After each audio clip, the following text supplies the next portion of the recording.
দর্শক, এই মুহূর্তে আপনাদেরকে নীলক্ষেত এলাকা থেকে সরাসরি যুক্ত করেছি। ইডেন মহিলা কলেজের শিক্ষার্থীরা কিন্তু দেশের যে চলমান পরিস্থিতিতে ধর্ষণ, খুন সহ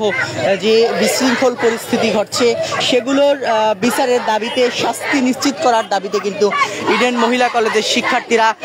তাদের ক্যাম্পাস থেকে একটি মিছিল বের করে, মোমবাতি প্রজ্বলন করে মিছিল বের করে এবং সেই মিছিলটি কিন্তু এই মুহূর্তে নীলক্ষেত এলাকায় এসেছে এবং এখান থেকে তারা রাজু ভাস্কর্যের দিকে যাচ্ছে, তেমনটি কিন্তু আমরা দেখতে পাচ্ছি। এবং আপনাদেরকে যদি বলি, দেশের যে পরিস্থিতি, এই পরিস্থিতিতে ধর্ষণ, খুন সহ বিভিন্ন যে ঘটনাগুলো ঘটছে সেগুলোর বিচার নিশ্চিত করার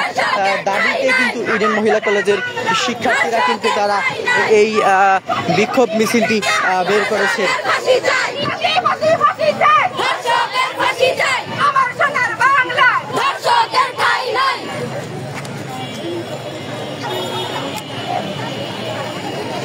মূলত এই বিক্ষোভ মিছিলটি ইডেন কলেজের ক্যাম্পাসের যে বকুলতলা, সে বকুলতলায় শুরু হয় এবং শুরুর দিকে আমরা দেখেছি যে ইডেন মহিলা কলেজের কিছু শিক্ষকও এই মিছিলে অংশ নিয়েছিলেন এবং পরবর্তীতে তারা সেখান থেকে চলে যায় এবং তারা কিন্তু এই বিক্ষোভ মিছিল নিয়ে রাজু ভাস্কর্যের দিকে এগিয়ে যাচ্ছেন, তেমনটি কিন্তু আমরা দেখতে পাচ্ছি। ইডেন মহিলা কলেজের শিক্ষার্থীরা ধর্ষকদের সর্বোচ্চ শাস্তি নিশ্চিত করার দাবিতে কিন্তু তাদের এই মিছিলটি, বিক্ষোভ মিছিলটি, এবং আমরা দেখতে পাচ্ছিলাম যে তারা রাজু ভাস্কর্যের দিকে,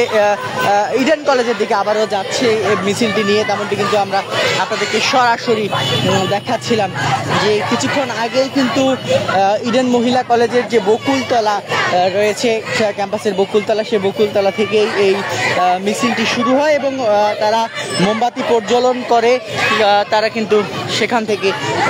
মিছিল নিয়ে নীলক্ষেত ঘুরে আবারও ইডেন কলেজের দিকে এগিয়ে যাচ্ছে, পলাশী হয়ে ইডেন কলেজের দিকে যাচ্ছে, তেমনটি কিন্তু আমরা দেখতে পাচ্ছি।